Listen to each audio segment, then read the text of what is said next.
نحمدہ و نصلی علی رسولہ الکریم۔ پیارے محترم اسلامی بھائیوں، اس آڈیو میں آپ غوث پاک کی سیرت کے بارے میں کچھ سنیں گے۔ پورا آڈیو سنیں اور ثواب کی نیت سے خوب شیئر بھی کریں۔ دیکھیے، ہمارے غوث پاک کا نام اس میں گرامی سید عبد القادر جیلانی ہے۔ آپ کی کنیت ابو محمد اور لقب محی الدین ہے، اور عام مسلمانوں میں آپ محبوب سبحانی، قطب ربانی اور غوث الاعظم یا غوث پاک کے لقب سے مشہور ہیں۔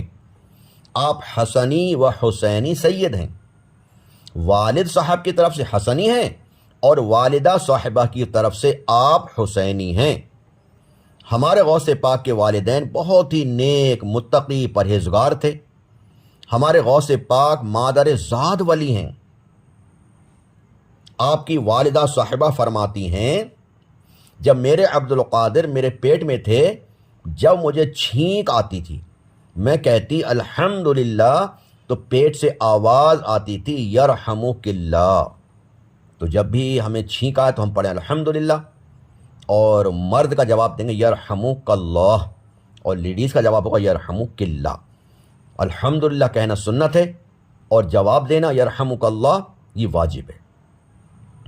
آپ کی ولادت کے حالات آپ کی والدہ صاحبہ بیان کرتی ہیں کہ آدھی رات گزر چکی تھی، میں نے تہجد کی نماز ادا کی، پھر میں نے دیکھا کہ ایک زمین سے آسمان تک نور نظر آ رہا تھا، سارا گھر نور سے بھر گیا۔ کسی نے پکارا، اے فاطمہ، یہ وقت ایک آفتاب معرفت کی ولادت کا ہے۔ اور اسی رات آپ کے والد سید ابو صالح جنگی دوست فرماتے ہیں کہ میں نے بہت سہانا خواب دیکھا کہ میرے خواب میں پیارے آقا صلی اللہ علیہ وسلم تشریف لائے ہیں اور مجھے بشارت فرما رہے ہیں کہ اے ابو صالح، تجھے اللہ پاک نے ایک فیروز مند بیٹا عطا فرمایا ہے جو میرا اور میرے رب کا محبوب ہے۔ اولیاء و قطب کی صفوں میں اس کی بہت بلند شان ہوگی۔ سبحان اللہ، اسی رات صبح صادق کے وقت میرے غوث پاک سرزمین جیلان میں تشریف لے آئے اور سرزمین جیلان کو روشنی بخشی۔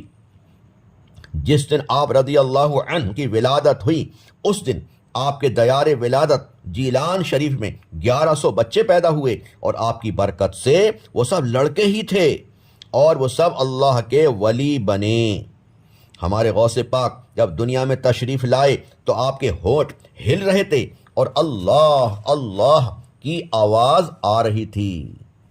آپ ایک رمضان المبارک رمضان شریف کی پہلی تاریخ کو پیدا ہوئے، اور پیدا ہوتے ہی آپ نے روزہ رکھ لیا۔ آپ پورے دن سورج ڈوبنے سے پہلے کبھی رمضان میں دودھ نہیں پیتے تھے۔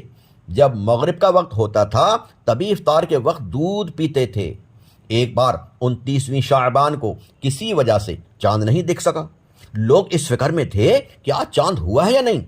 پھر سارے لوگوں نے اکٹھے ہو کر عبد القادر کی ماں سے پوچھا کہ آپ کے بیٹے نے دودھ پیا ہے آج یا نہیں، کیونکہ اگر آج کا روزہ ہوگا تو عبد القادر نے دودھ ہی نہیں پیا ہوگا۔ جب آپ کی والدہ نے بتایا کہ آج میرے بیٹے نے دودھ نہیں پیا ہے تو اس سے سارے لوگ مطمئن ہو گئے کہ آج روزہ ہے۔ اور جب آپ کی 5ویں سال کی عمر شریف لگتی ہے تو بسم اللہ شریف کی رسم کے لیے ایک بزرگ صاحب تشریف لاتے ہیں۔ بسم اللہ پڑھانے کے لیے کہا جاتا ہے تو آپ اعوذ باللہ من الشیطان الرجیم بسم اللہ الرحمن الرحیم پڑھ کر پھر الحمد شریف اور الف لام میم سے لے کر 18 پارے آپ نے سنا دیے۔ ان بزرگوں نے کہا، بیٹا شاباش، اور آگے پڑھو۔ غوث پاک نے کہا، مجھے اتنے ہی پارے یاد ہیں، کیونکہ جب میں پیٹ میں تھا تو میں نے اپنی ماں سے اتنے ہی پارے سنے تھے جو میں نے یاد کر لیے۔ سبحان اللہ۔ جب کبھی آپ لڑکپن میں کھیلنے کا ارادہ کرتے تو غیب سے آواز آتی، اے عبد القادر، ہم نے تمہیں کھیلنے کے لیے نہیں پیدا کیا ہے۔ جب آپ مدرسے جاتے تو آواز آتی تھی کہ اللہ پاک کے ولی کو جگہ دے دو۔ اور جب جوانی کے شروعات میں آپ پر نیند غالب آتی تو آپ فرماتے کہ میرے کانوں میں یہ آواز آتی تھی، اے عبد القادر، ہم نے تمہیں خواب غفلت میں سونے کے لیے پیدا نہیں کیا ہے۔ ابتدائی تعلیم یعنی شروع کی تعلیم آپ نے اپنے شہر جیلان میں ہی حاصل کی، اور آگے کی تعلیم حاصل کرنے کے لیے بغداد شریف تشریف لے گئے۔ ایک دن اپنی پیاری امی جان، جن کی عمر تقریباً 77 یا 78 برس کی تھی، ان کے پاس آئے اور کہنے لگے، امی صاحبہ، میں آگے کی تعلیم حاصل کرنے کے لیے بغداد جانا چاہتا ہوں۔ غوث پاک فرماتے ہیں امی صاحبہ نے اجازت بھی دی اور میرے خرچے کے لیے 40 اشرفیاں میری صدری میں میری بغل کے نیچے سل دیں، اور اشکبار آنکھوں سے مجھے رخصت کرنے کے لیے دروازے تک تشریف لائیں، اور فرمایا، اے میرے لال، جا، میں تجھے اللہ کی راہ میں بھیجتی ہوں، اب تمہاری اور میری ملاقات قیامت کے دن ہی ہو سکے گی۔ میرے پیارے اسلامی بھائیوں، اس زمانے میں سفر کرنے کا کوئی معقول انتظام نہیں ہوا کرتا تھا۔ لوگ پیدل یا اونٹ سے سواری کیا کرتے، سفر طے کیا کرتے تھے۔ اتنی پریشانی اور مشقت کے باوجود آپ تعلیم حاصل کرنے کے لیے تقریباً 100 کلومیٹر کے آس پاس دور 100 کلومیٹر تقریباً دور سفر کر کے بغداد شریف تشریف لے جا رہے ہیں۔ میرے غوث پاک کو نہ راستے کی تکلیف کا غم ہے، نہ راستے میں چور ڈاکوؤں سے لٹ جانے کا غم، اور نہ ہی اپنی پیاری امی جان سے بچھڑنے کی پرواہ۔ آپ کے دل و دماغ پر دھن ہے تو بس تعلیم دین حاصل کرنے کی دھن ہے۔ جب آپ قافلے کے ساتھ بغداد شریف جا رہے تھے کہ راستے میں ڈاکوؤں نے حملہ کر دیا اور لوگوں کا مال لوٹ لیا۔ اللہ اکبر۔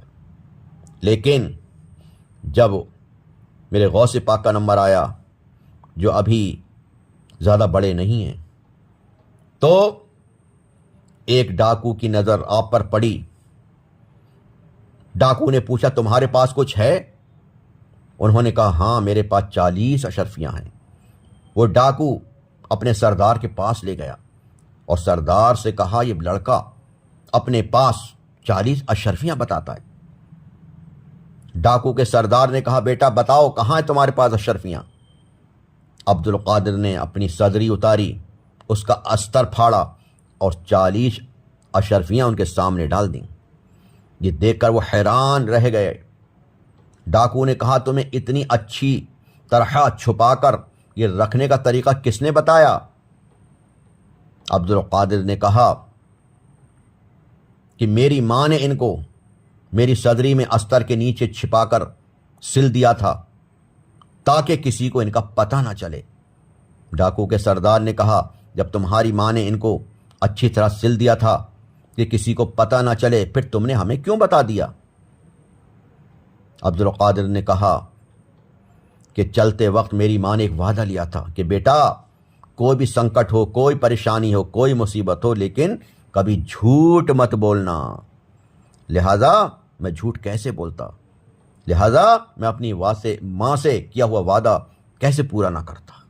یہ بات سن کر ڈاکو کے سردار پر بڑا اثر ہوا، بڑی چوٹ گئی، اور اس نے کہا، یہ بالک ایسی مصیبت میں بھی اپنی ماں سے کیا ہوا وعدہ نبھاتا ہے، وعدہ خلافی نہیں کرتا، اور ہم اتنے بڑے ہو کر بھی لوٹ مار کرتے ہیں اور اللہ سے کیا ہوا وعدہ بھول گئے، جبکہ اللہ پاک نے ہمیں دنیا میں بھیجا ہے تو ہم سے وعدہ لیا ہے، میرے بندے دنیا کی رنگینیوں میں مت کھو جانا، پلٹ کر میرے ہی پاس آنا ہے اور ہر دن کا، ہر گھڑی کا حساب دینا ہے۔ تو ڈاکو سردار نے کہا، میں تو توبہ کرتا ہوں، اور تمام ڈاکو سے کہا، تم اپنا اور کوئی سردار چن لو۔ ڈاکوؤں نے کہا، جب تم ہمارے ساتھ برائی میں تھے، ہمارے سردار تھے، تو اچھائی میں بھی ہمارے سردار ہی رہو گے، تم بھی توبہ کرتے ہو، ہم بھی توبہ کرتے ہیں۔ سب لوگوں نے توبہ کی اور سب کا لوٹا ہوا مال واپس کر دیا، اور سب لوگ اللہ کے نیک بندے بن گئے۔ سبحان اللہ۔ پھر آپ بغداد پہنچ کر آپ نے وہ 40 اشرفیاں جو ماں نے آپ کے خرچے کے لیے دی تھیں، وہ غریبوں فقیروں میں تقسیم کر دیں، بانٹ دیں۔ اب آپ کا یہ معمول تھا کہ تعلیم کے دنوں میں سبق پڑھ کر جنگلوں اور ویرانوں میں نکل جاتے تھے، دریا کے کنارے اگی ہوئی بوٹیوں کو کھاتے اور گھاس وغیرہ کھا کر گزارا کرتے تھے۔ جب رات ہو جاتی فرش زمین پر سو جاتے، غرض کے دوپہر کی چل چلاتی دھوپ ہو یا رات کی ہولناکی تاریکی، آندھی ہو یا طوفان، سردی ہو یا گرمی، ہر ایک تکلیف آپ خوشی خوشی برداشت کر لیا کرتے تھے۔ آپ کو جو لذت و مزہ تعلیم حاصل کرنے میں ملتا، اس کے مقابل میں یہ پریشانیاں و دشواریاں آپ کو کچھ بھی محسوس نہیں ہوتی تھیں۔ اس کے بعد بھی کئی بار آپ کی والدہ نے کچھ رقم بھجوائی، لیکن آپ وہ رقم غریبوں فقیروں میں بانٹ دیا کرتے تھے، اور آپ کئی کئی دن فاقہ پر فاقہ کرتے رہتے تھے۔ غوث پاک رحمۃ اللہ علیہ فرماتے ہیں کہ میں جس قدر تکلیفیں برداشت کرتا تھا، اگر وہ کسی پہاڑ پر ڈال دی جاتی تو پارا پارا ہو جاتے، اور جب کبھی میری قوت برداشت سے باہر ہو جاتی تو میں زمین پر لیٹ جاتا اور کہتا فَإِنَّ مَعَ الْعُسْرِ يُسْرًا، إِنَّ مَعَ الْعُسْرِ يُسْرًا، بے شک ہر تنگی کے ساتھ آسانی ہے، بے شک ہر تنگی کے ساتھ آسانی ہے۔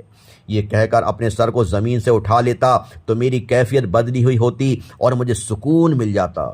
غرض یہ کہ میرے مجاہدات اور میری تعلیم کی راہ میں کوئی سخت سے سخت چیز بھی حائل نہیں ہوتی جس سے میں ڈر جاتا۔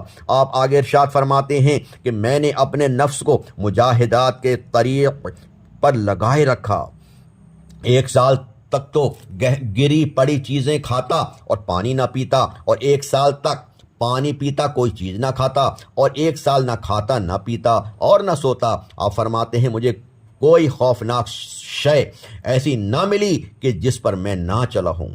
شیخ عبد القادر جیلانی رحمۃ اللہ علیہ فرماتے ہیں ایک بار میں لمبے سفر کے بعد ننگے پاؤں بغداد کی طرف لوٹ رہا تھا، مجھے ایک بیمار شخص ملا جو بہت کمزور تھا، رنگ اڑا ہوا تھا۔ اس نے سلام کیا، میں نے وعلیکم السلام کہا تو اس نے مجھے قریب ہو جانے کو کہا، میں اس کے قریب ہو گیا۔ وہ کہنے لگا مجھے اٹھاؤ، تو میں نے اس کو اٹھا کے بٹھایا تو اس کا جسم اچھا تندرست نظر آنے لگا اور اس کے چہرے پر رونق نظر آنے لگی۔ اس نے پوچھا مجھے پہچانتے ہو؟ میں نے کہا نہیں۔ تو وہ کہنے لگا میں تمہارا دین ہوں جو اس قدر کمزور ہو گیا تھا جو آپ ابھی دیکھ رہے تھے، آپ کی وجہ سے اللہ پاک نے مجھے نئی زندگی بخشی ہے، آج سے تمہارا نام محی الدین ہوگا۔ آگے آپ فرماتے ہیں کہ جب میں جامع مسجد کی طرف واپس آیا تو مجھے ایک شخص ملا، اس نے مجھے سید محی الدین کہہ کر پکارا۔ مسجد میں نماز کے بعد لوگ میرے سامنے ادب سے کھڑے ہو گئے اور ہاتھ چومنے لگے اور زبان سے یا سیدی محی الدین پکار رہے تھے، حالانکہ اس سے پہلے کوئی بھی اس لقب سے نہیں پکارتا تھا۔ آپ مہینے میں کم سے کم 3 بیان فرماتے تھے۔ آپ کی مجلس میں 400 عالم قلم دوات لے کر بیٹھتے تھے اور جو کچھ سنتے اس کو لکھ لیتے تھے۔ آپ کی کوئی مجلس ایسی نہیں ہوتی تھی جس میں یہود و نصارہ اسلام قبول نہ کرتے ہوں۔ بدعقیدہ لوگ بدعقیدگی سے توبہ کر لیا کرتے، بداعمال لوگ اپنے گناہوں سے توبہ کر لیا کرتے۔ جو بھی ان عرفانی مجلسوں میں شریک ہوتا اس کے دل کی دنیا ہی بدل جاتی، رہزن آتا رہبر بن جاتا، سرکش آتا غلام بن جاتا، کافر آتا مسلمان بن جاتا، فاسق آتا متقی پرہیزگار بن جاتا۔ آپ کے بیان میں بلا کی تاثیر تھی، لوگوں پر ایسا سختہ طاری ہو جاتا کہ کسی کو اپنے تن من کا ہوش باقی نہ رہتا تھا۔ آپ کے مجلس میں جو علماء و دیگر حاضرین سن کر جاتے وہ بھی نیکی کی دعوت دینے میں لگ جاتے تھے، اور اس طرح ایک شمع سے ہزاروں شمع منور ہوتی چلی گئیں جن کی روشنی سے ساری دنیا جگمگا اٹھی، اور رہتی دنیا تک یہ فیض جاری رہے گا انشاءاللہ۔ آپ کی کوئی تقریر ایسی نہیں ہوتی تھی جس میں سینکڑوں لوگ بے ہوش نہ ہو جاتے ہوں۔ کسی پر وجد طاری ہو جاتا تو کوئی مضطرب اور بے قرار ہو کر اپنے کپڑے پھاڑ لیتا اور چیخنے لگتا، اور کسی کا تو یہ حال ہوتا کہ آپ کے مبارک الفاظ دیدہ دل سے حجاب دور کر کے معبود حقیقی کا عاشق بنا دیتے، اور اس کا دل و جگر ٹکڑے ٹکڑے ہو کر پاش پاش ہو جاتا اور وہ موت کی نیند سو جاتا۔ آپ کے بڑے صاحبزادے کا بیان ہے کہ آپ کی ہر مجلس میں خدا کے خوف و دہشت سے 2-4 آدمی ضرور واصل اللہ ہو جاتے، اس دنیا سے رخصت ہو جاتے، اللہ پاک کو پیارے ہو جاتے۔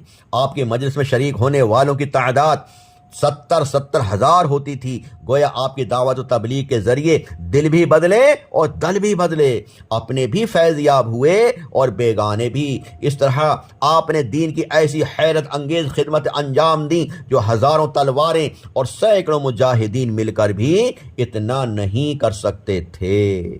چنانچہ آپ کا لقب محی الدین ہونے کی وجہ بھی یہی تھی۔ 500 سے زیادہ یہود و نصارہ اور لاکھوں سے زیادہ دوسرے لوگ آپ کے ہاتھ پر توبہ کر چکے تھے۔ سبحان اللہ۔